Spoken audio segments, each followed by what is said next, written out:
Bon les amis, bienvenue sur ma chaîne YouTube, bienvenue dans l'appel du large. On est sur un format, disons, témoignage, discussion avec Roxane ici présente qui s'est lancée en freelance depuis un petit moment maintenant.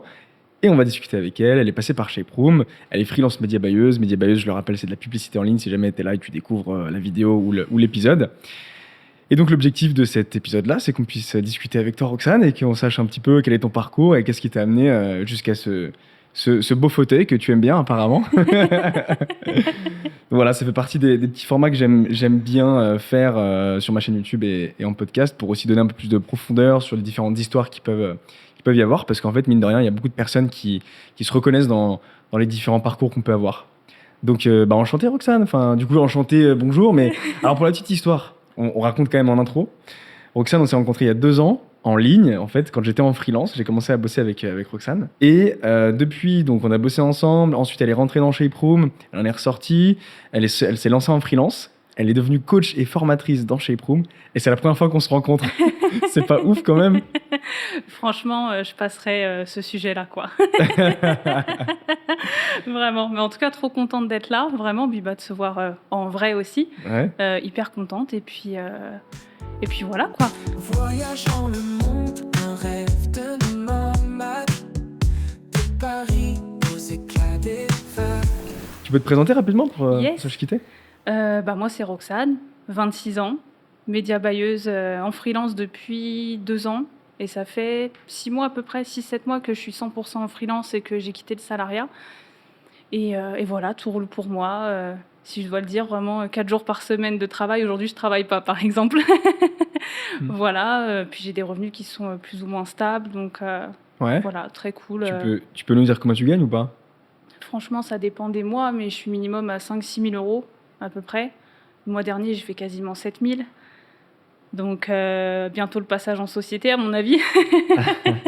Mais voilà, ça dépend. Enfin, honnêtement, c'est des revenus qui bougent pas mal. Mais même quand j'étais freelance en même temps que le CDI, donc mon ancien parcours, je gagnais en free 2 à 3 000 euros par mois en plus de mon À salaire, côté de quoi. ton job, ouais. Ouais. Ah, c'est solide, hein. 4 jours par semaine, 5-6 000, voire 7 000 euros. Well done. Solide. Solide. Bon, du coup, l'idée, c'est qu'on sache un petit peu ce qui se passe en ce moment pour toi, là, sur les dernières semaines, derniers mois. Et ensuite, on va revenir en arrière et savoir en fait ce qui t'a amené jusqu'ici, jusqu'au freelancing et jusqu'au media buying. Donc, dis-nous un petit peu, c'est quoi les news là en ce moment, comment ça se passe pour toi? Bah écoute, très bien. J'ai mon activité qui a pas mal évolué depuis ces dernières semaines, puisque Ouais. de base, je faisais beaucoup de media buying, donc 100% de mon activité, c'était de l'opérationnel, sachant qu'il y a même des clients avec qui je bosse depuis 1 an. Donc comme quoi, ça marche bien et je sais fidéliser quand même les personnes avec qui je travaille, donc ça, je suis hyper fière. Mais depuis quelques semaines, ça a pas mal évolué parce que je suis quelqu'un qui aime beaucoup accompagner les gens, aider aussi, être à l'écoute, etc. Enfin, c'est quelque chose que j'ai remarqué depuis quelques années. Et du coup, je fais de plus en plus de coaching, notamment avec toi au sein de ton accompagnement, mais également aussi depuis peu avec des infopreneurs. Donc ça me permet de développer d'autres compétences qui n'ont rien à voir avec l'opérationnel parce que c'est des qualités humaines que tu as et c'est pas du tout la même chose que le côté un peu pro et technique que tu as sur les plateformes. Là, c'est 70% de l'humain et 30% de compétences techniques et je trouve que c'est hyper bien de développer aussi ces skills-là parce que ça sert dans le côté opérationnel, mine de rien, ça t'apprend à être plus pédagogue, être un peu plus à l'écoute, simplifier aussi ta manière de communiquer, parce que moi je me suis beaucoup rendu compte que les clients que j'accompagne, il y en a 30% qui comprennent le digital et les autres qui sont un peu moins natifs de ça. Et le coaching, ça t'aide en fait à vraiment simplifier ton discours et à te faire comprendre par tout le monde, quoi. Ouais, c'est clair. Moi, j'adore ça aussi, hein. Le coaching, la formation, transmettre, voir les gens évoluer, Grave. c'est hyper satisfaisant. D'ailleurs, je me demandais, je pense, c'est une question intéressante, tu vois, que j'ai pas postée aux autres personnes qui sont passées dans ces mêmes canapés. C'est quoi ta semaine type? Genre, comment tu t'organises et tout ça? Ça ressemble à quoi une semaine d'une média buyeuse? Franchement, les semaines ne se ressemblent pas. J'ai un jour qui Ah ouais? se ressemble, c'est le lundi. Et je suis Ok. une malade, je ne recommande pas de faire la même chose que moi, mais je le fais. C'est-à-dire que le lundi, moi, j'ai tous mes calls hebdo, mais vraiment tout. J'enchaîne tout l'après-midi qu'avec des calls hebdo. Comme ça me dégage toute la semaine sur tout l'opérationnel, etc. Et ça me laisse beaucoup plus de temps pour vraiment gérer ma semaine. Mais Ok. sinon, en dehors du lundi, où en général le matin, Je me laisse un peu la matinée, je reprends vraiment de chill. En fait, comparé au salariat avant, où tu sais, dès 9h, tu es déjà d'attaque pour la semaine, où tu sais, tu même pas un moment de répit limite, c'est direct à 9h, tu dois être là. Des fois, tu as des calls dès 9h, moi, ça me rendait ouf, mais bref, ça, c'est Ah un ouais. autre sujet. Là, je me dis vraiment, lundi matin, c'est chill, quoi. C'est si j'ai envie de faire du sport, si j'ai envie de me lever un peu plus tard, parce que je sais pas, j'ai envie de profiter, si j'ai envie de, je sais pas, aller me promener, de me prendre un petit déj ailleurs que chez moi, enfin, vraiment chill pour reprendre correctement la semaine. Et vraiment, en fait, ça me permet de prendre du recul et de me dire, OK, cette semaine, j'ai ça, ça, ça à faire. Ça, c'est urgent, ça l'est moins. Et ça me permet vraiment de construire ma semaine. Après, l'après-midi, je fais tous mes calls, etc. Je gère les urgences de la journée s'il y en a. Et vraiment, le reste de la semaine, donc du mardi au jeudi, c'est 100% opérationnel, coaching, etc. Et vraiment, les jours se ressemblent pas. Honnêtement, ça se ressemble pas. En plus, j'essaie de tester plusieurs organisations, tu vois. Soit des fois, je me dis, bon, je sais pas, que le matin, je fais des tâches qui concernent que mon activité pour la développer parce que c'est important. Ouais. Soit je fais que des missions clients et je switch et l'après-midi, je fais uniquement des activités, les missions de clients. Bref, ça dépend vraiment. Je teste plein de trucs pour voir ce qui est le plus important pour moi. Parce que jusqu'à maintenant, je prenais pas assez au sérieux. C'est pas que je prenais pas assez au sérieux, c'est que j'ai mis de côté le développement de mon activité, chose qui est tellement pas à faire quand on est freelance. Vraiment, je le conseille pas. Quand tu dis développement de ton activité, c'est quoi? C'est de la prospection, Ouais. post sur LinkedIn? Ouais. Ok. Prospection, post LinkedIn, le fait de toujours avoir un système d'acquisition, tu sais, qui tourne Ok, ouais. et de jamais manquer de mission parce que c'est bien de gagner 5-6 000 euros par mois. Moi, je suis hyper contente et en vrai, c'est stable. C'est-à-dire que même si j'ai un client demain qui part, je sais que j'en ai d'autres et que j'ai quand même des revenus qui tournent. Mais quand même, faut pas oublier qu'on ne sait pas de quoi demain est fait. Et mine de rien, tu peux très bien avoir des missions qui s'arrêtent des fois 2-3 d'un coup, t'en sais rien en vrai. Et quand t'as pas de système d'acquisition derrière qui tourne, pour le coup, c'est compliqué. Dire que tu vas direct être dans l'urgence et te dire, bon, là, j'ai rien, je dois direct prospecter et tout. Alors que si tu as un truc qui tourne continuellement, tu es moins en stress. Tu vois, tu dis, tu as des missions entrantes. Puis bon, après, quand on est freelance, si tu as trop de missions, il y a des solutions pour les déléguer, etc. Comme toi, tu as fait quand tu es venu me chercher. Il y a plein de solutions si jamais tu as trop de missions, quoi. Voilà. Ok. Donc, si je résume, donc ta semaine, c'est en gros lundi, les appels avec tes clients. Ouais. C'est ça. Appel avec Shape Room aussi, d'ailleurs. Évidemment. Généralement, le matin, t'es chill, c'est ça, tu dis? Ouais, j'ai une session de coaching avec le collectif, mais c'est chill, tu vois, genre je kiffe faire ça, donc en vrai, c'est vraiment tranquille. Et en général, le matin, vraiment, la seule chose que je fais, c'est des récaps ou autre, et vraiment, je regarde ce que j'ai à faire la semaine, tu vois. Parce qu'en général, quand t'es freelance, tu sais déjà un peu l'opérationnel que t'as à faire, mais des fois, t'as des urgences ou autres à traiter. Puis quand on bosse dans la publicité, t'as des clients qui veulent lancer des choses aussi un peu de dernière minute, entre guillemets. Donc, c'est des choses que j'essaie d'anticiper au max dans ma semaine pour que tout rentre, que tout le monde soit satisfait surtout, et que moi, quand je parte le jeudi soir où je me dis, je coupe mon ordi, je suis en week-end, tout est fait. Et tu sais, c'est une certaine fierté aussi. Tu te dis, t'as réussi à tout faire, machin, t'es tranquille. Puis Donc le jeudi soir, toi, c'est week-end. Ah ouais, quoi. grave. Ça, c'est le kiff quand même. Hein. Donc, si je résume, lundi, appel client. Généralement, le matin, t'es plutôt chill, mais tu prévois un petit peu de temps si jamais il y a des urgences. Et tout le reste, donc opérationnel, c'est gestion des campagnes de publicité pour tes clients et tu fais du coaching. Ouais, c'est ça. Ok. Sympa, hein. Et du coup, tu fais quoi de tes week-ends alors, vu que t'as 3 jours?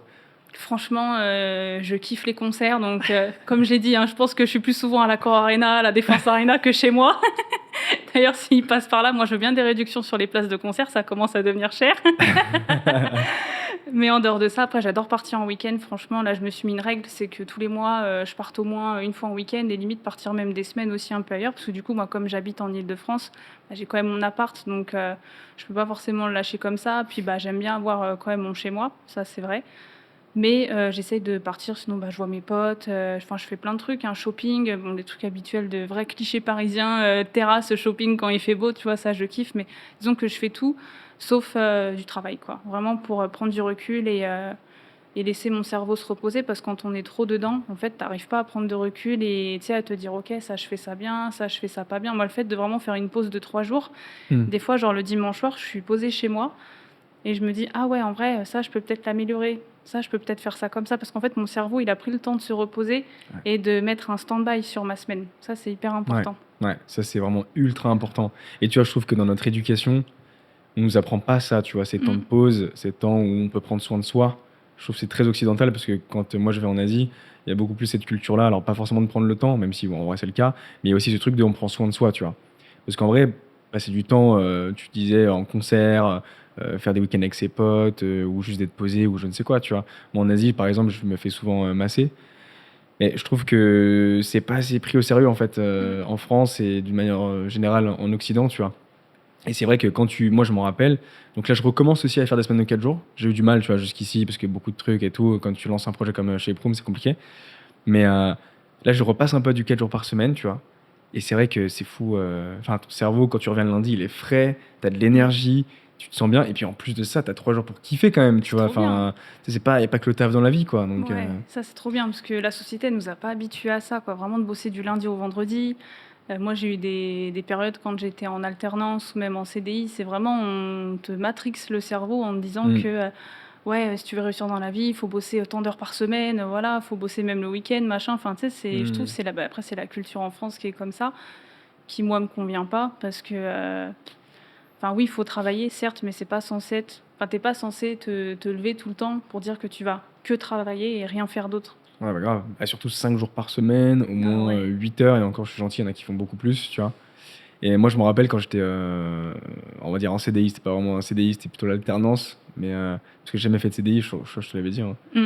Mais je me rappelle, donc c'était un peu comme un CDI parce que j'avais fait stage plus alternance et tous les vendredis, je me rappelle, à chaque fois, c'était en mode: «Non, mais le vendredi, c'est chill, si tu veux, tu peux partir à 16h-17h».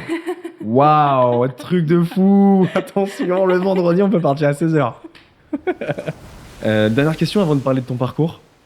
Si tu devais me décrire la différence entre ta vie, quand tu étais salarié et ta vie maintenant, comment tu décrirais cette différence? Liberté déjà, repos aussi, choix, hyper important.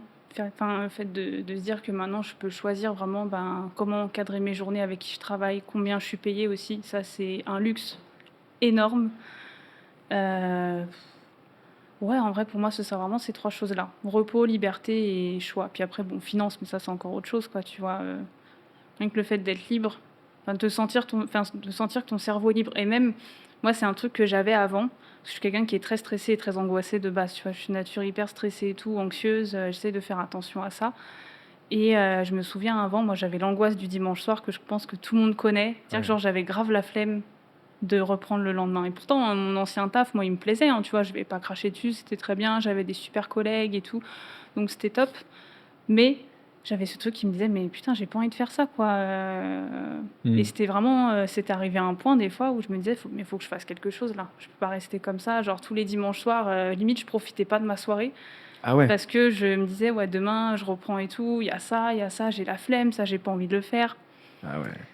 J'ai plus ça aujourd'hui et ça franchement c'est incroyable, enfin tu sais même le lundi matin, ce qu'il y a de bien en freelance, même quand tu es entrepreneur, c'est que, je sais pas, genre si le lundi matin je me sens pas, à l'aise, j'ai pas envie de bosser, puis je le fais pas, personne va rien me dire, il y a que je m'en prends qu'à moi-même à la rigueur, tu vois? Et Mmh. ça, c'est un luxe que tu as pas dans le salariat et rien que pour ça franchement je Mmh. ne reviendrai jamais en arrière, quoi. Tu m'étonnes. Bah, c'est parfait, tu nous as donné un bon teasing, puisqu'on va y revenir. Mais avant ça, on va parler de ton parcours. Bon. Du coup, tu faisais quoi? En plus, même moi, je crois que je sais pas. Ce que tu faisais, bah, en fait, tu quoi comme études déjà? Et franchement, j'ai un parcours grave atypique, hein. Ah ouais? Vas-y, Ouais. raconte. Déjà j'ai grandi, en Île-de-France. Après mes parents ont déménagé en Bretagne. Très important de le préciser parce que c'est vraiment là, je pense, où, enfin, ça a déclenché pas mal de choses. Ils ont déménagé en Bretagne quand j'étais au collège, donc j'aimais pas du tout parce que quand tu es natif de Paris, c'est très compliqué de partir de Paris et d'aller, bah, en province. Pardon, je vais peut-être offenser des personnes, mais voilà, c'est la Ah là là, réalité. la Bretagne, ça tire à Barel. Ouh, la Bretagne, c'est nul. Et du coup, bah, j'ai déménagé en plein collège, donc c'était pas la meilleure période déjà. Après, j'ai enchaîné, lycée général comme tout le monde, sauf que, bah, enfin, je foutais rien quoi concrètement. Mes parents s'inquiétaient vraiment beaucoup de ma scolarité, de mon avenir, parce que j'avais des 8 de moyenne, enfin, je foutais rien concrètement. Ma mère, je m'en rappelle, elle était convoquée, chez la CPE en disant: «Mais votre fille, on ne sait pas ce qu'elle va devenir quoi, concrètement avec Ah un 8 de ouais. moyenne, elle va pas aller en première générale quoi. Enfin, faut trouver Putain. une solution». Mais tu vois, c'est trop bien ce que tu nous dis là, parce que comme quoi il y a aucune corrélation entre ce que te dit ton CPE et tes notes et ce que tu fais aujourd'hui. Ben oui, c'est pour ça que du coup et j'y reviendrai après, mes parents sont super fiers de voir ce que je fais aujourd'hui parce que j'ai vraiment un parcours, très spécial. Il faut savoir que même à l'époque, je voulais faire, avocate, rien à voir. OK. D'ailleurs, j'aurais peut-être toujours un mini regret parce que c'est un métier que j'aurais grave kiffé, parce que j'aime bien ça et cetera, mais bon, En soi, c'est comme ça. Mais forcément, j'avais pas du tout le niveau pour ça à l'époque. Enfin, c'est même pas que j'avais pas le niveau, c'est que j'avais pas envie de bosser, quoi. Hmm. Et en fait, il fallait que je trouve une solution très rapidement parce que je voulais quand même avoir le bac. Et voilà, parce qu'en vrai, on a toujours été, je pense qu'on a tous été éduqués comme ça. En France, voilà, t'es un ado, faut le bac, machin et tout. Donc, j'ai trouvé un bac pro dans la restauration. Donc, rien à voir avec ce que je fais aujourd'hui. Et du coup, je suis partie en lycée hôtelier, pareil, en Bretagne, à Lannion. Donc, j'ai fait 3 ans là-bas. J'ai fait un bac pro cuisine, concrètement. Donc, j'ai fait pas mal de stages et tout. C'est là où j'ai commencé à rentrer dans le monde pro. Donc, j'avais quoi, 15-16 ans à l'époque. Donc, j'étais hyper jeune. D'ailleurs, très spécifique, la restauration. Donc, j'ai fait 3 ans là-dedans. Après, étonnamment, j'avais un super niveau. J'étais la meilleure de la classe. J'avais 15-16 Ah ouais. de moyenne. Ouais. Donc, vraiment, je kiffais ce que je faisais, mais je me voyais pas en faire mon métier. Donc attends, si on fait un co-living avec Chez Prom, tu pourrais nous cuisiner des trucs sympas. Grave, je cuisine trop bien. Ah là À là. l'époque, vraiment pour te dire, quand j'étais en terminale, j'étais en coloc avec une pote à moi, parce j'étais en internat et tout, parce que c'était trop loin de chez mes parents, donc j'étais 2 ans en internat, et après on a pris une coloc avec une de mes potes. Pendant notre année de terme, il faut savoir que les gens venaient manger dans notre appart parce que je cuisinais trop bien. Oh, cette pub, incroyable. C'est bon, je suis convaincu là. Je signe. Voilà. Donc j'ai fait ça. Il faut savoir que j'avais 15-16 de moyenne. Et quand tu es en bac pro, que tu as des moyennes comme ça, les profs, ils veulent t'inciter à continuer tes études. Et je me rappelle, moi, les profs, à l'époque, ils me disaient, ouais, franchement, tu as le niveau pour aller en BTS, vas-y et tout, tu pourras faire beaucoup plus de choses que d'être juste dans une cuisine, tu vois. J'ai écouté. Au début, je voulais pas faire ça, mais j'ai écouté. J'ai intégré après Ferrandi Paris, qui est une des meilleures écoles de cuisine, d'hôtellerie de France. Elle est hyper connue. J'ai fait 2 ans là-bas en 100% en alternance à Paris. Et c'est là où j'ai débloqué plein d'autres choses après. C'est là où j'ai pu switcher du coup de parcours. Parce qu'en gros, j'ai fait de l'alternance pendant 2 ans. J'ai fait 2 mois en réception dans un hôtel 5 étoiles à Paris qui est hyper connu. J'ai pas du tout kiffé, honnêtement. Les clients étaient exécrables. Bref, ça m'a saoulée. Bon, il y en a qui aiment ça, hein. Après, tant mieux, il en faut pour tout le monde. Moi, ça m'a saoulée. Donc, j'ai trouvé une autre alternance grâce au réseau. Comme quoi, le réseau, ça paye. J'avais contacté un de mes anciens patrons chez qui j'ai fait un stage en cuisine, qui avait un traiteur sur Paris. Et je lui ai demandé s'il ne cherchait pas quelqu'un en tant qu'assistant commercial ou autre, un truc dans les bureaux, quoi. Moi, je voulais plus être devant les clients, je voulais un truc dans les bureaux, tranquille, peinard, voilà, tranquille. Et il me fait, si, je cherche quelqu'un et tout pour faire ça. Du coup, j'ai pu faire 2 ans en alternance là-dedans. Donc, c'était très cool. Et c'est là où j'ai commencé à kiffer un peu le marketing, la communication, parce que je m'occupais de tous les menus de Noël, menus de la boutique, etc. En plus, à l'époque, je faisais ça sur quoi ? Sur Word, et après j'avais commencé à découvrir je sais plus quel outil, un truc gratuit par rapport à Photoshop, donc je faisais un peu de graphisme et tout, c'était grave cool. Et du coup je me suis dit mais attends, mais je vais continuer dans ce métier là, etc. Et j'ai continué mes études après dans le digital jusqu'au bac+5, tout en alternance. Moi j'ai fait 5 ans d'alternance dans la com, le digital, le media buying du coup. Voilà, 5 ans comme ça, et du coup après j'ai changé de boîte. J'ai fait 3 ans d'alternance dans la même entreprise où j'ai commencé en tant que community manager pendant 1 an. Et après, je suis devenue, pas média buyer, mais c'est le même terme, traffic manager pendant 2 ans en alternance là-bas. C'était une boîte d'école de formation à distance, etc., qui dépensait plus de 12 millions d'euros de budget marketing annuel. Donc, donc c'était grave cool pour commencer à apprendre le métier, etc., parce qu'il y avait du budget, on pouvait faire plein de trucs. Donc, j'ai beaucoup appris. Et puis après, j'ai suivi la voie classique, entre guillemets, du CDI pendant 2 ans. Mais je me suis lancée en freelance, je crois, 2-3 mois après avoir commencé le CDI. Genre, j'étais hyper matrixée. J'étais en mode, mais attends, mais non, moi, je veux faire un autre truc à côté, là. Moi, je veux gagner plus. En fait, je voulais gagner plus d'argent, déjà. Et je voulais un truc qui dépend que de moi et pas des autres. Et le freelance, ça sert à ça. C'est que c'est toi qui vas chercher ton argent et qui fait en sorte de générer des revenus. VS le salariat, un peu moins, quoi. Et attends, mais t'avais quel âge à ce moment-là ? Quand ton premier CDI, c'était à quel âge ? 21 ans, je crois. Ok, donc il y a 5 ans. Ouais, oui, c'est ça, il y a 5 ans. Attends, parce que t'as fait 5 ans d'alternance. Attends, non. Non, mais j'ai quel âge ? T'as 26, là. Je vais avoir 27. Non, je dis n'importe quoi, ça va faire 3 ans. Là, cette année. Ouais, c'est ça, ça va faire 3 ans. Donc, 24 ans, 23 ans j'avais. 23 ans ? Ouais, 23. Ok. Les maths, vraiment. Ouais, donc t'as fait 5 ans d'alternance, CDI à 23 ans. Et en fait, quand tu t'es lancé, tu te disais, quand t'as rejoint un CDI plutôt, tu t'es directement lancé en freelance. Ouais. À côté. Ouais. Et tu faisais quoi? Au début, je faisais du graphisme, enfin des trucs. Ah ouais. Pour mon ancien patron, chez qui j'étais en alternance au tout début en BTS, pour qui je faisais des menus de Noël, etc. Il m'avait rappelé, parce qu'il savait que je faisais un peu de trucs à côté. Il m'a dit ouais, est-ce que ça te dit de faire les menus de la boutique de Noël, etc. Je te donne 500 € et tu me fais ça, quoi. Et tu sais, moi, c'était mes débuts. Je fais bah vas-y, je te fais ça. J'ai fait son truc. Je suis arrivée. Je lui ai filé ça, imprimé. Il m'a donné 500 balles et puis voilà, quoi. Je me suis dit mais trop cool. Trop cool, je peux générer de l'argent comme ça, tranquille. Et c'est comme ça où après je me suis dit, mais en fait, ouais, il faut que je fasse du freelance. Par contre, il faut que je me spécialise dans un truc. Ça a pris du temps avant de comprendre ça. Ouais. Parce qu'au début, je crois que j'ai fait comme tout le monde. J'ai fait tout et n'importe quoi, hein. Je me suis renseignée pour faire du dropshipping. Je me suis Ah, c'est renseignée. marrant. Putain, mais on a tous fait la même chose. Grave. Je me rappelle à l'époque, j'avais fait une charte graphique et tout pour vendre des paniers pour les chiens. Ah ouais? Ouais, des paniers. Tu sais, ça existe aussi pour nous, les êtres humains. C'est les matelas à mémoire de forme. Ils font ça pour les animaux maintenant. Ah, Ouais. ah, confort, hein? Ils font des matelas à mémoire de forme. Et pourquoi je voulais faire ça? Parce que moi, j'avais un chien à l'époque chez mes parents qui avait des problèmes d'articulation, etc. Et mes parents lui avaient acheté ça. Et je m'étais dit, mais en fait, c'est trop bien. Maintenant, les gens prennent soin de leur chien. Donc, je trouvais ça grave stylé. Donc, je voulais faire ça en drop et je voulais faire ça sur Amazon. C'est genre, tu fais de la revente sur Amazon. Je m'étais renseignée, j'avais pris un outil en plus pour chercher les volumes de recherche, combien ça coûte, les saisonnalités, etc. Quand est-ce que tu peux mettre ça en vente, combien tu peux gagner avec. J'avais fait un business plan, un malade la meuf, hein. Donc j'avoue, je voulais faire ça au début, mais après je m'étais rendu compte que par exemple, te lancer sur Amazon, ils prennent 20% je crois de commission. Donc si tu rajoutes à ça l'URSSAF, les impôts, je trouve que c'était pas rentable. Donc je m'étais dit non, ça j'enlève, je veux pas faire ça. Après, je m'étais renseignée sur d'autres métiers en ligne. Pourtant, je faisais déjà du media buying, hein. Mais je m'étais dit, est-ce que je ferais pas autre chose? Donc au début, j'ai voulu faire du copywriting parce que je sais que j'avais des qualités pour ça. Donc j'ai lancé un compte Twitter que là-dessus. Sauf que je me suis rendu compte que j'avais zéro expérience là-dedans parce que j'avais pas de clients, donc je vais pas continuer à faire ça. Et après, vraiment, en prenant du recul, je me suis dit, mais attends, je fais du media buying dans une boîte, ça marche bien.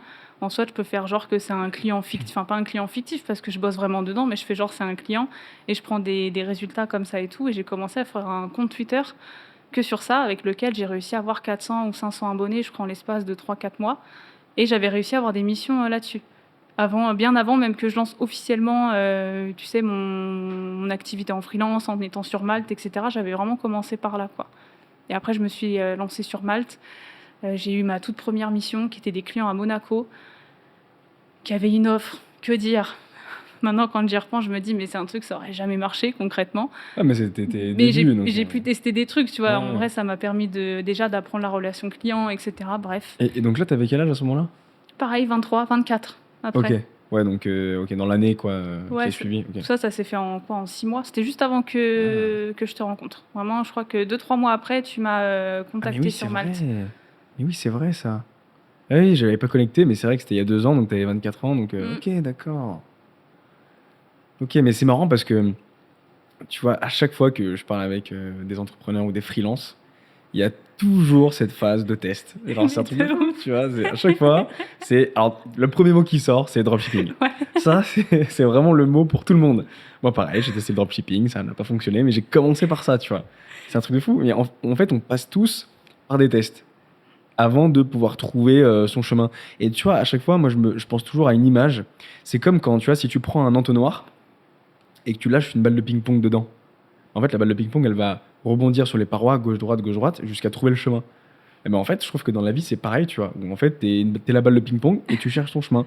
Tu fais gauche-droite, tu testes des trucs jusqu'à trouver le bon chemin. Mais du coup, pourquoi je prends l'exemple de l'entonnoir? Parce qu'en fait, t'es obligé de taper les parois avant de trouver le chemin. Et donc, ça veut dire que dans la vie, en fait, t'es obligé de passer par une phase de test. Si tu te lances pas comme ça et que tu testes pas, bah en fait, t'auras jamais la réponse et tu trouveras jamais ton chemin, en fait. C'est clair. Parce que t'es obligé d'explorer. C'est clair. Puis ouais, le drop, je crois qu'on est tous passés par là. Moi, je me vois encore pareil, regarder les vidéos d'Yomi Denzel, pareil.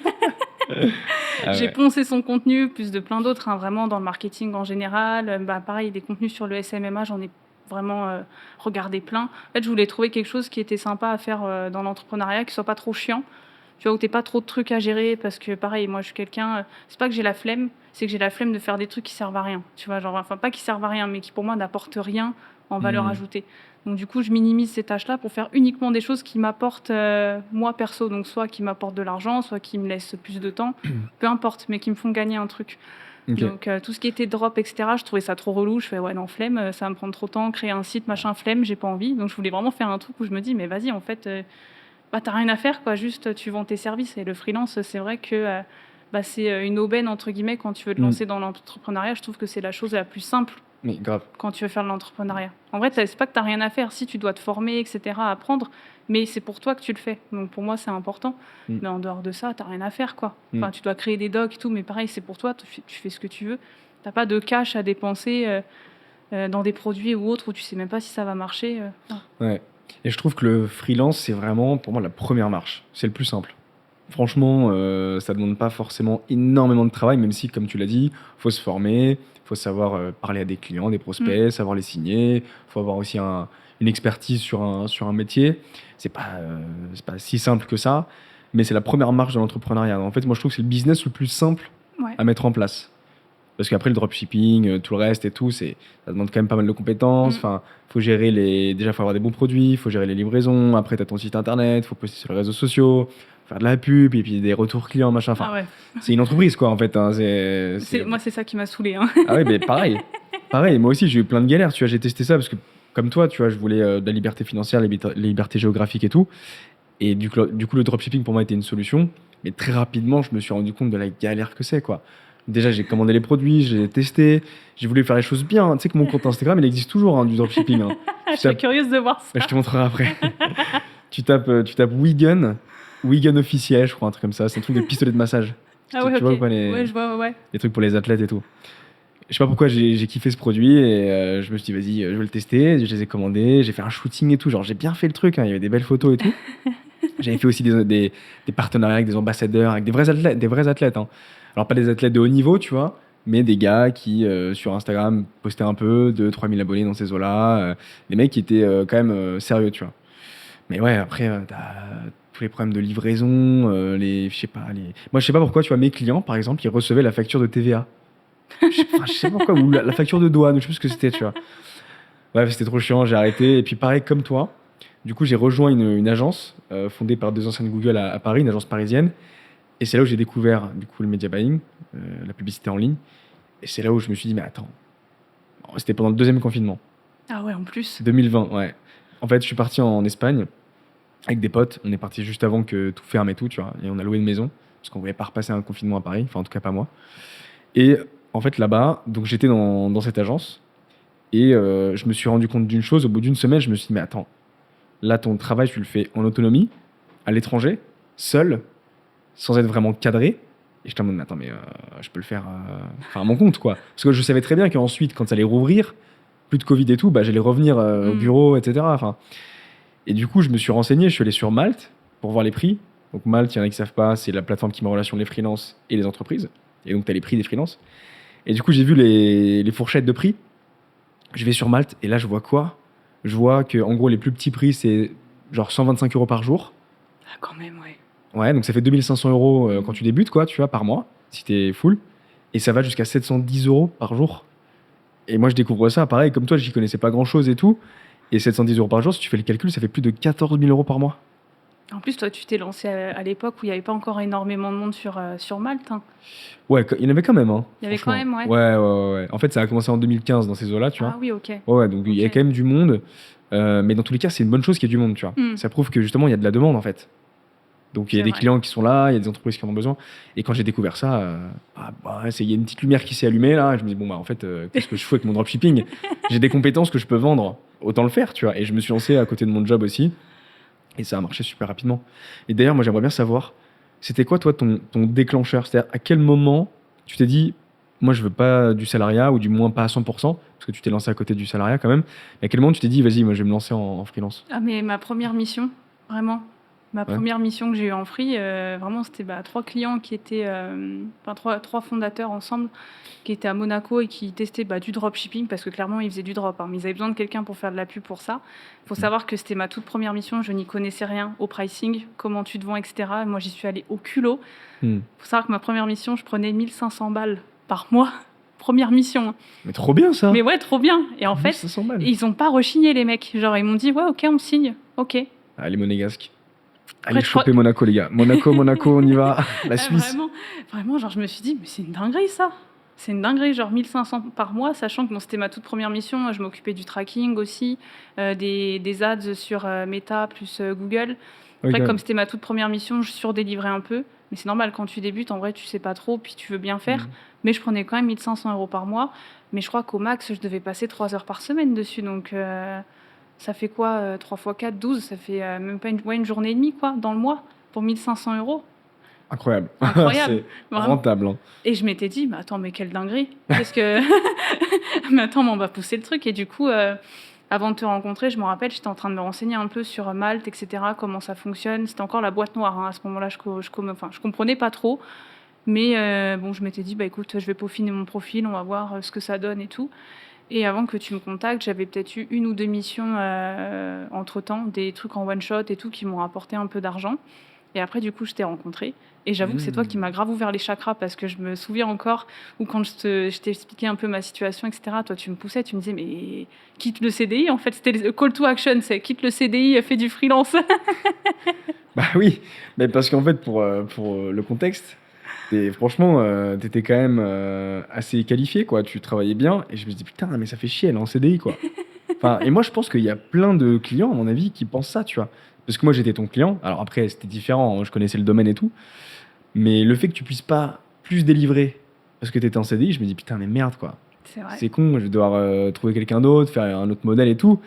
Alors que franchement, c'était cool, quoi. Donc ouais, mais à quel point je t'ai ouvert les chakras, en fait Ah, en fait, tu m'as vraiment fait remettre en question, tu vois. Parce que je Ok. me souviens qu'il y a un moment donné où j'étais complètement submergée par le travail. Enfin, en fait, Ouais. entre le freelance plus le CDI, c'était des périodes, comme moi, je bossais dans la formation. Tu sais, la formation, il y a des périodes de l'année où tu as beaucoup de taf parce que c'est les périodes où tu rentres les étudiants dans l'école, tu dois finir de remplir tes classes, donc ça prend du temps.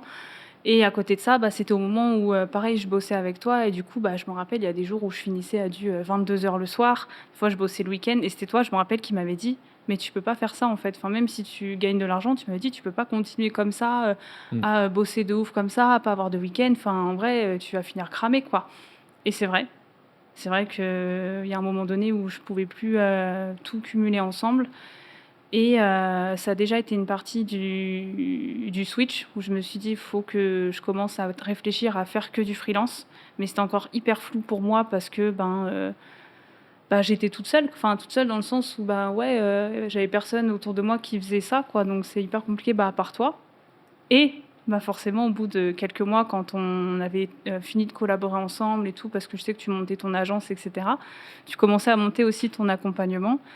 Et c'est à ce moment-là, justement, où tu m'avais recontacté en me disant « Mais attends, je suis en train de lancer un truc et tout, voilà, pour accompagner les CDI à se lancer en freelance, etc. Est-ce que ça te chauffe et tout ?» Et en plus, tu m'as closé en 2-2. Franchement, ça n'a pas été compliqué. Je crois qu'en 1 semaine, je t'ai dit « Oui, c'est bon, vas-y, c'est bon, je suis là. » Et ça m'a grave aidé parce que si je devais donner en tout cas un conseil à toute personne qui se lance, que ça soit en freelance ou même dans l'entrepreneuriat en général, c'est d'être accompagné par quelqu'un. C'est trop important parce que tout seul, on peut faire plein de choses, mais quand on est accompagné par quelqu'un, on va beaucoup plus vite et en plus, on a un regard externe sur ce qu'on fait.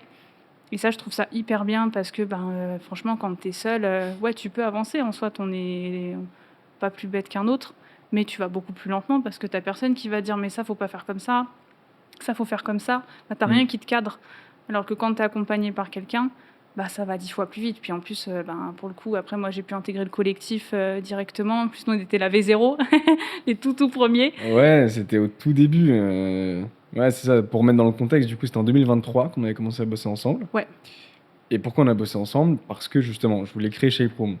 Je voulais monter. Alors à l'époque, c'était pas Shape Room, c'était un truc. Tu vois, c'était une sorte de formation ou je ne sais quoi. Et donc, je me suis dit, ok, mais là, je suis full de clients. À ce moment-là, j'avais atteint mon objectif. C'était 4 jours par semaine comme toi. Moi, j'ai gagné, je sais plus combien, mais vers les 10 000 euros et tout. Enfin, j'étais, Quelle vie. ah ouais, j'étais bien. Non, mais j'étais bien, mais le truc, c'est que tu vois, je suis arrivé à ce moment-là. On était en avril-mai 2023. Et j'ai fait un peu un état des lieux sur la situation. Et en fait, ça m'a pas fait grand-chose. Je me dis, bon, bah voilà. Et tu vois, quand j'entends pas mal de mes potes ou d'autres personnes qui parlent de vouloir avoir plus d'argent et tout, bah franchement, en fait, c'est pas ça. Alors, c'est bateau ce que je vais dire, mais c'est pas ça qui rend vraiment heureux, quoi, tu vois. Parce que moi, j'étais à 10 000 euros par mois, 4 jours par semaine, j'avais le temps, je voyageais. Enfin, franchement, vie de rêve, tu vois. Et je kiffais ma vie, je dis pas que je détestais, hein. Mais en gros, j'étais un peu en mode, bon, bah voilà. Et je sentais que je manquais un peu de sens, d'impact. Tu vois, je me voyais pas faire ça toute ma vie, en fait, à ce moment-là. Puis au même moment, en fait, je faisais déjà de la formation, mais pour des entreprises. Je formais des gens en interne et tout. Et puis, j'avais des potes qui me demandaient déjà, ah ouais, est-ce que tu peux me former? J'ai envie de, bah, moi aussi de me lancer, etc. Et c'est là où je me suis dit, mais attends. J'ai pas fait des grandes études. Enfin, j'ai fait une école en 5 ans, tu vois, mais c'est une école du web, c'est pas genre HEC et tout machin. J'ai jamais été en CDI. Pourtant, je travaille 4 jours par semaine. J'ai gagné 10 000 euros par mois. J'ai travaillé avec des Nivea, Vestiaire Collective, l'étudiant, la Fnac et tout. Et je me dis, attends, mais s'il y a un mec comme moi qui le fait, il y a n'importe qui peut le faire, hein. Enfin, entre guillemets, quoi, tu peux y aller. Et je me dis, bah attends, je vais créer un truc pour former les gens, tu vois. À ce moment-là, je crois qu'il n'y avait pas grand-chose sur le marché. Et je me dis, vas-y, let's go, je vais tester un truc. Et donc, c'est là où, en fait, j'ai cherché quelqu'un qui puisse reprendre quelques-uns de mes clients parce que j'étais full et du coup, il fallait que je trouve du temps. C'est comme ça qu'on s'est rencontrés. Et donc, après, il y a eu ça, plus j'ai monté mon agence finalement, parce que du coup, comme tu étais en CDI, c'était compliqué, ça marchait pas trop.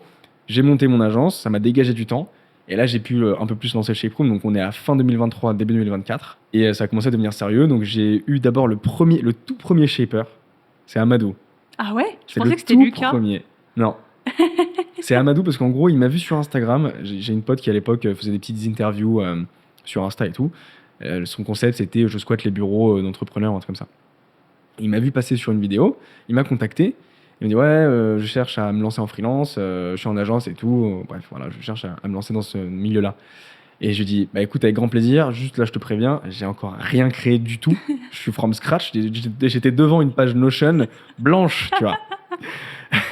Et je lui dis, écoute, je te fais un plan, tu me dis ce que t'en penses. Je lui ai dit, donne-moi une semaine, je te prépare tout ça et je t'envoie ça sur une fiche, ce sera résumé. Ok, pas de problème. Je lui envoie la fiche. Il me fait, vas-y, moi je suis chaud, ça coûte combien?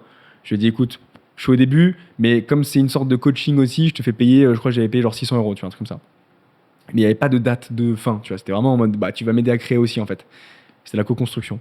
Et du coup, Amadou, c'est le tout premier shaper, je crois que c'était en novembre ou décembre 2023. Ah ouais. Ouais. Et j'ai commencé à vraiment à passer la seconde en février 2024 exactement, où là j'ai commencé à créer plus de contenu, mon modèle a un peu changé, et puis c'est là où j'ai commencé à former 1, 2, 3, 4 média buyers. Donc il y avait toi, il y avait Lucas qui nous a rejoint après, il y avait Quentin, Yacine, bref, Ouais. on était environ 6 ou 7. Ouais, et donc tu as rejoint Shape Room, et bon après j'allais te demander, qu'est-ce qui fait que tu as rejoint Shape Room, mais parce qu'on se connaissait déjà un petit peu, j'imagine. Ouais, et puis bah après, enfin moi je te le dis, t'es quelqu'un qui m'inspirait beaucoup Ouais. quand je me suis lancée en free, parce que t'es une des premières personnes que j'ai rencontrées qui était 100% en freelance, qui avait à peu près mon âge aussi, parce que c'est important de, tu sais, quand tu te vois en quelqu'un, quand quelqu'un, la personne a ton âge, tu sais, tu dis, bah attends, le mec il génère ça, il fait ça, bah, pourquoi pas moi, quoi. Et ça m'inspirait beaucoup, il y a 2 ans, j'allais dire à l'époque, mais c'était il y a 2 ans, donc. Et je savais que tu étais hyper calé sur des trucs. Enfin, j'ai vu que tu avais réussi. Donc je m'étais dit, ben ouais, en vrai, moi, il n'y a même pas besoin de me convaincre parce que je sais que tu es quelqu'un qui a réussi, qui s'en sort très bien. Donc il n'y avait pas de raison. En fait, moi, tu n'avais même pas besoin de me convaincre de quoi que ce soit, quoi. Ok. Moi, c'était juste à moi, en fait, de me bouger et de m'activer, quoi. Avant de passer à... Moi, j'aimerais bien savoir ton ressenti par rapport à Shape Room, mais juste avant ça, en fait, comment tu te sentais à ce moment-là? Parce que tu viens de me dire, ouais, je voulais qu'on me bouge un peu le cul, etc. Du coup, comment tu te sentais à ce moment-là? C'était quoi la problématique, en fait? Bah, j'étais saoulée, en fait. Enfin, vraiment, j'avais vraiment envie de changer de vie, quoi. De faire Ok. autre chose. Enfin, j'étais saoulée. Vraiment, j'aimais bien mon ancien taf, vraiment. Mais il y avait un truc qui me... Enfin, en fait, j'aimais bien les missions, etc. Mais je m'y sentais pas en mode, ouais, je me vois rester là tout le temps, quoi. Donc, j'étais saoulée. J'avais vraiment envie de changer de vie et de faire autre chose. Et forcément, pour ça, il faut que tu t'actives et que tu y mettes du tien. Ça va pas changer tout seul. J'avais envie que ça change, quoi. Ok. D'autres choses Et j'essayais de me projeter sur 6 mois, 1 an, en me disant que ouais, dans 6 mois, 1 an, je suis plus la personne que je suis aujourd'hui, quoi. Hmm. Moi, je me rappelle, à peu près au même moment que toi, je m'étais posé la question, je m'étais projeté par il y a 1 an. Et d'ailleurs, c'est important, la visualisation, de se projeter et tout, hein. Et je m'étais dit, ah, imagine, il n'y a rien qui change. Tu sais, je me suis dit ça, je me demandais, qu'est-ce que je ressentirais? Tu t'es posé la question, toi, ou pas? Ouais, pareil. Ouais. Je m'étais dit, mais imagine, dans 1 an, je suis toujours la même personne. Je suis toujours saoulée. Je fais quoi? Et c'était il y a 1 an en arrière, du coup. C'est marrant parce que regarde aujourd'hui. Aujourd'hui, 4 jours Aujourd'hui, par je suis là. semaine, 4 jours par semaine, 7 000 euros, bam, ça voyage. Putain. Mais c'est vrai que, mais en fait, je pense, c'est ce qu'on appelle, tu sais, un peu le syndrome de l'imposteur, tu vois, où tu Ouais. te dis, ouais, est-ce que vraiment je suis la bonne personne pour faire ça? Est-ce que, genre, j'ai les épaules pour faire ça? Ou est-ce que je suis crédible même pour le faire? Ouais, c'est intéressant, ça. Comment t'as avancé là-dedans? J'ai foncé dans le tas. Je me dis, il n'y a Ok. pas le choix, on va faire comme ça. Enfin, vraiment, depuis qu'en tout cas, je suis 100% en freelance, il y a un truc que j'ai beaucoup appris et que je répète beaucoup d'ailleurs dans les sessions de coaching, c'est hyper important, c'est que l'erreur est humaine, on a le droit de se tromper, on a le droit de faire des erreurs, et même avec des missions, avec des clients ou quoi, bah, les erreurs, ça arrive et c'est comme ça. Tant que tu arrives à les justifier, à faire mieux et à comprendre pourquoi tu as fait une erreur, et bah, forcément à pas la reproduire, parce que le but, c'est pas non plus de les reproduire, bah, c'est OK. Qu'au début, moi, j'avais du mal à me mettre 100% en free parce que j'avais peur d'échouer. J'avais peur de me dire, ouais, ça se trouve, ça va pas bien se passer avec les clients, peut-être que je suis pas assez compétente, peut-être que je sais pas assez bien faire ci, ça. Ça, c'était vraiment comment j'étais il y a 1 an en arrière, avant d'être accompagnée, etc. Et maintenant, aujourd'hui, je me dis, bah, déjà, j'ai plus confiance en moi. Je sais que j'ai des compétences. Je sais que je dois m'améliorer sur des trucs et c'est normal. Pareil, on s'améliore tous les jours et c'est OK. Et justement, il faut avoir cette vision où tu dis que t'es pas parfait en vrai. Tu apprends tous les jours et c'est encore mieux d'apprendre, tu vois. Ça t'apporte de la valeur. Et que tu as le droit de te tromper et de faire des erreurs. Et c'est pas grave. Les gens qui n'acceptent pas tes erreurs ou qui, on va dire, vont te blâmer pour ça, c'est ce qu'on appelle pour moi des personnes toxiques. Donc, donc du coup, voilà, tant pis. Hein. Si tu as des gens qui te blâment pour ça, tu les rayes de ta vie ou autre. C'est pas grave, tu passes à autre chose, quoi. Et ça, faut apprendre à l'accepter. C'est un gros travail sur soi-même à faire. Hein. Moi, ça fait 1 an que je travaille sur moi là-dessus. Et maintenant que j'accepte beaucoup mieux, plus de choses. Et déjà, j'ai l'esprit beaucoup plus léger, beaucoup plus tranquille. Je suis moins stressée, plus sereine. Et du coup, je travaille mieux comme ça. Ok, bah ouais, tu m'étonnes, ouais, c'est clair. Ça a tout changé. Et donc ensuite, tu rejoins Shape Room, c'était quand? Janvier, février? C'était en avril, je crois. Avril? Avril 2020, mars ou avril 2024. Ah ok, d'accord, je crois que c'était plus Ouais. tôt. Et concrètement, qu'est-ce que ça a changé pour toi? Regarde ce que je fais aujourd'hui. Oui, c'est vrai que la question est plutôt débile en fait. Mais je parle surtout à ce moment-là en fait. Tu vois, je parle pas forcément sur 1 an, parce que là ça fait environ même plus d'1 an. Mais à ce moment-là, tu vois, quand tu rejoins Shape Room, qu'est-ce qui se passe sur les mois qui suivent en fait? Déjà, je me suis dit que tout était possible, tu vois, parce qu'en Ouais. plus, la particularité, moi, quand j'ai rejoint ton accompagnement, je crois que j'étais une des seules qui avait le côté expertise en media buying, tu vois. Ouais. Donc, moi, je continuais à me former dessus, mais j'avais déjà de l'expertise dessus. Moi, c'était sur tout le reste où j'étais complètement à la ramasse, concrètement. Tout le reste, c'est-à-dire, c'était quoi? La prospection, oui. me vendre, avoir une offre claire, enfin bref, tout ça, moi, j'étais à la ramasse, hein, faut le dire. Je voulais vendre tout à n'importe qui. Mais voilà, et en fait, ce qui m'a permis de... Enfin, vraiment, je me suis dit, mais en fait, tout est possible parce que j'ai rejoint un groupe où on avait tous des qualités complètement différentes. C'est un truc de fou parce que je me souviens, par exemple, moi, j'avais un gros côté expertise, mais tu prends Lucas. Lucas, je me souviens, le mec, il était hyper calé sur de la prospection, des trucs comme ça. Il m'avait expliqué des trucs qu'il avait testés. Je m'étais dit, mais ah ouais, en fait, on a vraiment tous des choses à s'apporter. Et c'est ça que j'ai grave kiffé, moi, quand j'ai intégré, Shape Room au tout début. C'est que vraiment, on avait tous des skills à s'apporter entre nous. Et j'ai trouvé ça hyper bien parce que, mine de rien, pareil, quand tu te lances dans l'entrepreneuriat, il y a beaucoup de doutes. Il y a des périodes où il ne se passe pas grand-chose. Et c'est comme ça. Mais le fait d'être dans un groupe où tu as d'autres personnes du coup qui vivent les mêmes choses que toi, etc., ça permet de se donner beaucoup de courage et de se dire c'est pas grave, on continue, on lâche rien. Et ça m'a permis du coup de pouvoir quitter mon CDI début d'année là, quoi, tu vois. Parce que j'ai pu, moi quand j'ai rejoint ton accompagnement, franchement, j'ai appliqué plein de conseils, etc. J'ai trouvé des clients directs. Hein. Donc... et des grosses boîtes d'ailleurs, donc ça c'est cool. Dont Asphalt par exemple, qui est quand même une grosse boîte e-com. Moi j'ai appliqué tous tes conseils, voilà. J'ai réussi à bosser en media buying avec eux en freelance, qui a été une de mes plus grosses missions sur les mois qui précèdent, tu vois. Et j'aurais jamais pu bosser avec eux si bah, j'avais pas rejoint ton accompagnement, si j'avais pas appliqué tes conseils, si je m'étais pas bougée aussi concrètement, parce que mine de rien, il faut aussi se bouger le cul, quoi. Et si je m'étais pas bougée, j'aurais jamais pu bosser avec une boîte comme ça. Alors qu'aujourd'hui, c'est une des plus grosses boîtes avec qui j'ai pu travailler vraiment 100% en free, quoi. Du coup, s'il y a un truc pour toi, si tu devais choisir une seule chose dans Shape Room qui a vraiment fait la différence pour toi, c'est quoi? Franchement, il y en a quand même plusieurs, quoi. Bah, Déjà, alors, fais-nous un top 3 là. Déjà, je dirais l'aspect coaching trop important, que ça soit Ouais. coaching de groupe ou coaching individuel. Parce que même les coachings de groupe, ce qu'il y a de bien, c'est que du coup, tu as l'intelligence collective. Et en fait, Ouais. quelqu'un qui a un problème sur quelque chose, problématique, qui peut-être n'était pas la tienne au début, en fait, devient même ta problématique parce que tu dis, ah ouais, il a raison, j'avoue, moi aussi, j'ai déjà rencontré ça, machin. Donc ça, franchement, j'ai vraiment aimé. Bah, du coup, ça rejoint l'aspect un peu communautaire, collectif, groupe. Ça, c'est incroyable quand tu es freelance, quand tu es entrepreneur, d'être entouré de personnes qui font la même chose que toi et d'avoir des personnes qui, des fois, sont un autre step par rapport à toi. Moi, j'aime bien parce que du coup, tu dis, ah, la personne, elle fait déjà ça. Moi, je suis à ce niveau-là. Bon, déjà, tout est possible et tu dis, bah, en plus, elle l'a fait super rapidement, donc c'est possible pour moi aussi. Enfin, tu sais, tu arrives même à te projeter à travers les autres. Donc ça, c'est super bien. Après, toute la partie prospection, etc., offre. Moi, dis-toi un truc, hein, ton tunnel d'acquisition, là, entre le moment où tu as ton prospect qui vient te démarcher et quand tu le closes, moi, je l'utilise encore aujourd'hui, mais le taux de closing, il est incroyable. Faut le dire, franchement, je crois que moi, après, peut-être que moi, je me suis améliorée dans mon discours de vente, etc., mais tous les prospects qui me contactent, moi, j'ai un taux de closing entre 30 et 50% sur tous les prospects qui me contactent. C'est énorme. Parce Donc- que j'ai suivi vraiment tout le tunnel d'acquisition qui marche super bien et qui fait la différence parce que je crois que tout le monde ne le fait pas. Donc, du coup, ça fait vraiment la différence. Bah ouais. Bah en fait, ce tunnel d'acquisition, comme tu l'appelles, moi je dis plutôt tunnel de conversion, mais peu importe, ouais, c'est à partir du moment où tu as ton premier appel, c'est ça? Ouais. Ouais, premier appel jusqu'à la signature.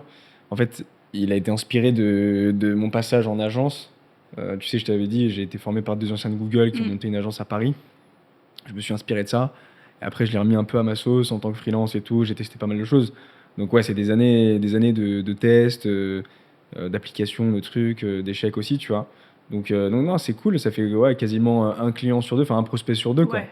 En sachant qu'en plus, en freelance et en tant que média buyer, t'as pas besoin d'avoir des tonnes de clients ou des tonnes de prospects parce qu'en fait, déjà, imaginons que tu factures ton client 1 000 €, t'en signes 3-4, bah, t'es déjà à 3-4 000 € par mois. Ouais, t'es bien. Hein, Et, en vrai, et ouais, et comme ça tombe tous les mois, parce que s'il y a des gens qui connaissent pas le media buying sur cette vidéo ou sur ce podcast, en fait, quand tu es media buyer, tu gères des publicités tous les mois, en fait, c'est un forfait, quoi. Et donc, en fait, si tu as 3-4 clients et que tu payes, que tu factures 1 000 € par client, bah, en gros, tu as 3-4 000 € qui tombent tous les mois automatiquement, quoi. Donc, ouais, t'as un recurring de ouf c'est ça. dans le media buying. Ça, c'est la force de notre métier parce que t'as beaucoup de métiers en free où c'est du one shot. Donc, tu dois vraiment prospecter tout le temps, tout le temps, tout le temps. Alors que nous, bon, faudrait prospecter tout le temps. Vraiment important. Ouais, bah après, pour toi, en l'occurrence, imaginons là, tu devrais prospecter, ce serait plutôt pour aller chercher peut-être des grosses boîtes, enfin des plus Ouais. grosses, ou d'autres projets, ou augmenter tes prix, parce que au début, quand tu te lances, souvent, tu es dans les 3-4 premiers mois, entre 3 et 6 mois, tu es à 3-4 000, je dirais plutôt entre 2-3 000 € par mois, si ce n'est 3-4 si t'es plus chaud. Et ensuite, c'est OK, bon, bah, comment je fais sur cette base-là pour maintenant augmenter mes prix et pour pouvoir peut-être aller choper des clients qui sont plus gros, des projets plus intéressants ou je ne sais quoi, tu vois. Ouais. Parce qu'il y a aussi ce truc, moi, c'est ce que j'avais cette problématique-là à un moment donné, c'est-à-dire qu'en gros, au début, je prenais tout, tu vois, vraiment, c'était pareil. allez-y, venez, Même je suis dispo, les gars. les trucs les plus pourris, tu prenais. Ouais, vraiment. Ouais, ou t'essayes un minimum, tu vois. Mais tu voyais le gros red flag. Et en fait, à un moment donné, je me suis mangé un énorme red flag. Et c'est la première fois où j'ai dit non à un client, tu vois. Et c'est là où je me suis dit, bon, il y a un truc à faire, tu vois, parce que je travaillais 5 jours par semaine. Et je sais plus combien je gagnais à ce moment-là, mais je sais que je pouvais aller plus loin, tu vois. Je devais être à 6-7 000 € dans ces eaux-là, je pense.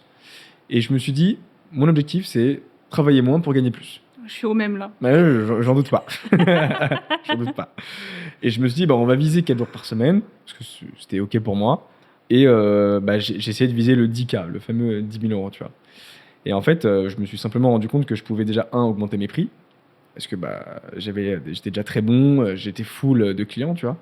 Et je me suis dit, bah, on va essayer d'avoir moins de prospects, mais des prospects plus qualitatifs. J'ai augmenté mes prix. Je pense que je suis passé j'étais à 300, 350. J'ai dû passer direct à 500, un truc comme ça. Je suis même monté à 600 à un moment donné, 650. Enfin, quand je dis ça, c'est TJM, taux journalier moyen, donc prix par jour. Et en fait, ça m'a permis d'enlever quelques clients. Donc, j'ai pris aussi la responsabilité de pouvoir perdre un peu d'argent. Mais bon, j'étais à quoi? À 4000 euros par mois, donc c'est OK quand même. Et après, j'ai trouvé des clients qui étaient plus gros. J'ai travaillé avec des grosses agences aussi. Et là, pouf, c'était parti. Et j'ai atteint les 10, 12 000, tu vois, par mois en travaillant 4 jours par semaine. Incroyable. Incroyable. Ouais, c'est vrai que c'était cool, quoi. Parce que j'étais un peu débordé et tout, je travaillais des fois beaucoup. Ah non, ça y est, c'est bon. J'en ai marre, je veux voyager. En plus, parfois, j'allais, je sais pas, au Brésil et tout. Et je me dis, putain, non, mais quand même, je peux pas profiter à fond, quoi. Et puis après, avec le temps, t'apprends aussi à t'organiser, quoi. Ouais. Et donc après, c'est à ce moment-là où, quelques mois plus tard, j'ai eu ce truc de, bon, bah voilà, that's it. Et c'est là où je me sentais un peu un manque d'impact et tout. Mais ok, donc pour en revenir à ce qu'on se disait, donc tu disais la diversité des profils, c'est ça qui a fait la différence Ouais. dans chez Proom. Donc le côté humain, le côté communauté.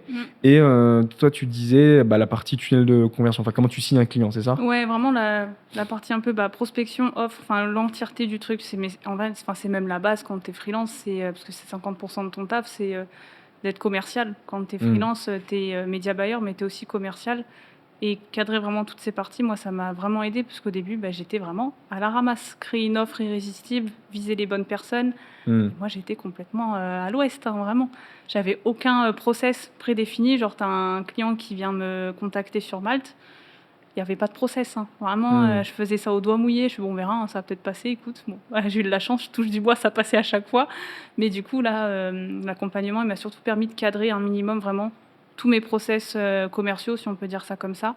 Parce qu'une fois que tu as des process qui sont carrés, dès que tu as quelqu'un qui te contacte, tu sais comment lui répondre, tu sais comment procéder, c'est-à-dire que direct, si la personne elle réserve un call avec toi, tu vas tout de suite regarder ce que tu peux lui conseiller en call de vente, etc. Machin. Enfin, tu as déjà un truc bien prédéfini en tête. Et moi, ça m'a même aidé. Enfin, après, c'est avec le temps que tu apprends et que tu te développes. Mais moi, quand j'ai un prospect en call découverte, moi, j'ai pu directement repérer les red flags, les trucs où je me dis, ouais, non, ça, flemme, ça va pas plus loin, tant pis, fin de la discussion. Et les scripts, typiquement, qu'on a dans la formation, ils servent à ça aussi, tu vois. De vraiment, en fait, poser les bonnes questions. Et vraiment, plus on pose de questions et plus on pose les bonnes questions, plus on a la chance de pouvoir repérer si c'est un prospect qui peut être bien pour la suite ou si c'est red flag total et auquel cas, tant pis, quoi. On a passé 30 minutes sympa et on passe à autre chose, quoi. Exactement. Du coup, tu dirais quoi si, tu vois, il y a, je sais pas, un de tes potes ou une de tes potes qui dit ah, chez Proom, ça m'intéresse. Non, tu lui dirais quoi? Je lui dirais, lance-toi. Hein. En vrai, lance-toi. Je trouve que ce qu'il y a de dommage en France, c'est qu'on n'a pas la culture d'investir en soi. Tu vois, c'est-à-dire que quand tu gagnes de l'argent, on va toujours, c'est la société qui est comme ça, on va toujours t'inciter à dépenser de l'argent, mais pour des trucs un peu fictifs, du matériel, machin. Bon, c'est bien, hein, je dis pas le contraire, je le fais. Ou à mettre de côté. Et ce truc de attention, la sécurité, l'appartement, tu as l'assurance vie. En fait, on te stresse par rapport à ça, mais jamais on va te dire d'investir en toi. Déjà, on a du mal à dire d'aller investir son argent dans la crypto, dans des PEA, bref, peu importe. Mais alors d'investir en toi, je crois que c'est encore moins un truc qui est inculqué chez nous, parce qu'on part toujours du principe que l'école est gratuite, entre guillemets. Donc les Français, ils sont vraiment en mode, l'école est gratuite, pourquoi moi j'irais payer une formation alors qu'en vrai, c'est gratuit dans tous les cas. Oui, mais là, tu parles de l'école jusqu'au bac. Ouais, jusqu'au bac, mais même les études sup, si tu les fais à l'université, c'est gratuit. Oui, c'est vrai, l'université, oui, c'est vrai. Donc c'est pour ça, et tu as beaucoup de personnes, et je le sais, parce que du coup, moi, dans mon entourage, il y a beaucoup de gens qui ont été à l'université, etc., et qui ont vraiment ce truc de, l'école est gratuite, déjà, j'ai pas envie de payer, et en plus, on nous éduque pas du tout à investir en nous, et à se dire, ok, je vais investir de l'argent pour moi, genre pour apprendre d'autres choses, pour me former, machin et tout. Donc, si je devais conseiller quelqu'un, c'est ça, lance-toi, investis en toi déjà, dépense de l'argent pour toi. Ça peut te permettre de créer des rêves et de vivre la vie que tu as envie de vivre. Et surtout si tu as une vision, etc. Fonce, en vrai, on n'a qu'une vie, on est jeune, si tu n'as pas d'enfant, machin, tu es tranquille, tu n'as pas d'appart sur le dos à payer, t'attends quoi, en vrai, tranquille, fonce. Ouais. Et en plus de ça, je veux dire, une formation qui coûte 2, 3, 4 000 euros, si tu te débrouilles bien, elle est rentabilisée en 1 ou 2 mois. Donc, en soi, tu investis en toi, donc tu apprends encore plus, tu deviens encore une meilleure personne, une meilleure version de toi-même, qui en plus te permet de générer plus d'argent de façon libre. Viens. J'adore le viens. Allez, viens. T'attends quoi? Allez, viens. C'est très drôle. Mais du coup, pourquoi Shape Room et pas une autre formation? Parce qu'il y en a d'autres, tu sais, des accompagnements, des formations, ou même des écoles, tu vois. Bah, pour intégrer un super groupe, super collectif, super accompagnement, si vous voulez une super coach aussi. Ah, ça y est, le moment pub. Non, en vrai, franchement, après, je pourrais même pas comparer parce que moi, j'ai pas forcément fait d'autres choses à côté, tu vois. Donc, Ouais. c'est compliqué de prendre du recul là-dessus. Après, je me dis pourquoi Shape Room? Parce que c'est très spécialisé déjà sur une expertise en particulier, tu vois. Et ça, c'est hyper important parce que tu as beaucoup de programmes et d'accompagnements actuels qui sont très vagues. C'est-à-dire que ça parle un peu de tout. Typiquement, tu prends un programme en e-com, ça va te parler de tout. Ça va te parler de l'affiliation, je sais pas, de l'emailing, de la Hmm. pub, mais de manière très théorique, tu vois, sans forcément rentrer dans le détail. Donc, en soi, tu ressors d'une formation comme ça. Bah, c'est pas que tu n'as rien appris de plus, c'est que bah, tu n'as rien à pratiquer, en fait, c'est de la théorie. Alors que vraiment, de rejoindre un accompagnement qui est spécialisé sur un truc, bah, tu vas apprendre cette expertise-là, déjà, qui vaut l'or sur le marché, en vrai, plus à côté, bah, comment tous les leviers, en fait, qui sont possibles pour te lancer en freelance tranquillement, quoi.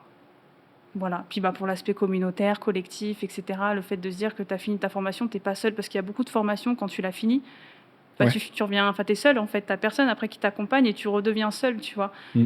Alors que là, tu finis ta formation, mais dans tous les cas, tu rejoins après un collectif où t'as du monde dedans.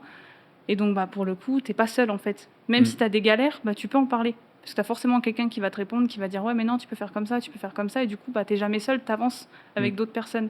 Et ça, c'est hyper important quand tu choisis une formation, je trouve. Carrément. Et puis en plus, dans notre collectif à nous, il y a des coachings, il y a des formations. Enfin, c'est un truc qui va se développer de plus en plus, tu vois. Donc ouais, c'est pas juste un collectif de freelance, parce que moi j'en ai fait des collectifs qui sont très très bien. Mais moi, ce que je souhaite vraiment dans les shapers, c'est qu'on puisse vraiment avoir un écosystème bien rempli avec différents coachs à disposition sur différents sujets. Tu vois, certes, c'est de la publicité en ligne, mais aussi sur de la prospection, sur du call calling, de la prospection téléphonique, sur du bien-être aussi, tu vois. Mm. Enfin bref, plein de choses, et qu'on fasse des co-living, qu'on fasse plein de trucs pour casser la routine, pour casser un peu la solitude qu'on peut avoir en freelance. Enfin bref, de Ouais. toute façon, tu as plus ou moins résumé, donc c'est très bien. Chose, le mot de la fin. Si, donc, imaginons, il y a quelqu'un qui regarde cette vidéo, tu vois, qui a à peu près ton âge, qui hésite à se lancer en freelance. Elle est en CDI, dans la même situation que toi. Ah, quitte. Dans lesquelles... Non, mais Quitte attends, ça. ta situation d'il y a 6 mois, tu lui dirais quoi? Bah, quitte ça. Quitte-moi ça. Non, vraiment, il faut faire des choses qui nous plaisent. Après, je me dis, il y a des gens qui kiffent le salariat, donc c'est très bien, il en faut pour tout le monde. Moi, je suis de ça. Mais si tu as ce truc où bah, tu as envie, je sais pas, de plus de liberté, plus d'argent, quitte. Faut quitter ça, faut quitter le métro, faut quitter le truc, le 9-17 heures, l'enfer. Faut quitter tout ça et bah, justement investir dans plus de liberté, plus de choix. Et puis plus de repos et de tranquillité aussi, qui sont d'ailleurs mes 3 principaux changements depuis que je me suis lancée en freelance, quoi. Donc voilà, surtout si c'est quelqu'un qui est pas flemmarde, mais si qui a un peu la flemme comme moi et qui a pas envie non plus d'investir tout son temps dans du travail, bah viens, viens donc. Tu feras du 4 jours par semaine comme moi, avec des revenus stables, tranquilles. Et puis tu auras tous tes vendredis comme ça à faire ce que tu veux. Parfait. Parfait, parfait. Bah écoute, est-ce qu'on peut peut-être te retrouver quelque part sur LinkedIn, peut-être? Ouais, sur LinkedIn. Pour l'instant, sur LinkedIn, Roxane Fayol. Et je pense développer peut-être soit TikTok ou Insta. Après, avec des podcasts, justement, aussi. Parce que c'est un format qui est très cool Eh ouais. et qui est très authentique. Enfin, je trouve que ça change de ce qu'on voit habituellement. Donc, j'aimerais bien, ça ira peut-être avec les projets que je peux avoir plus tard. Donc, Faut vraiment que je mette en place ce truc d'ambassadeur. Parce que entre toi, Tom Soa, Lucien, les lancer votre podcast et tout, on veut tous faire la même chose. les gars, ambassadeur Shape Room, on va y arriver là. Putain. Ok, donc déjà Roxane Fayol sur LinkedIn. Ouais. Et bah, bientôt Instagram, Ouais, j'espère. TikTok et tout. Ok, bon, bah tu nous tiens au courant alors, comme Ouais, ça. bah grave, On postera des trucs, je pense. carrément. Bon, bah super. Bah écoutez, j'espère que cette vidéo vous aura plu. J'espère que Roxane, son témoignage vous aura aidé pour avancer sur votre propre chemin. Et puis, bah, vous connaissez la chanson? C'est quoi la N'hésitez pas, chanson? bah, liker, commenter, partager et prendre un call de vente aussi avec Nico. Vous regretterez pas. Exactement. Voilà, venez rejoignez-nous, on est bien, on est bien, on est bien. Et abonnez-vous aussi, on n'oublie pas. On s'abonne les potes.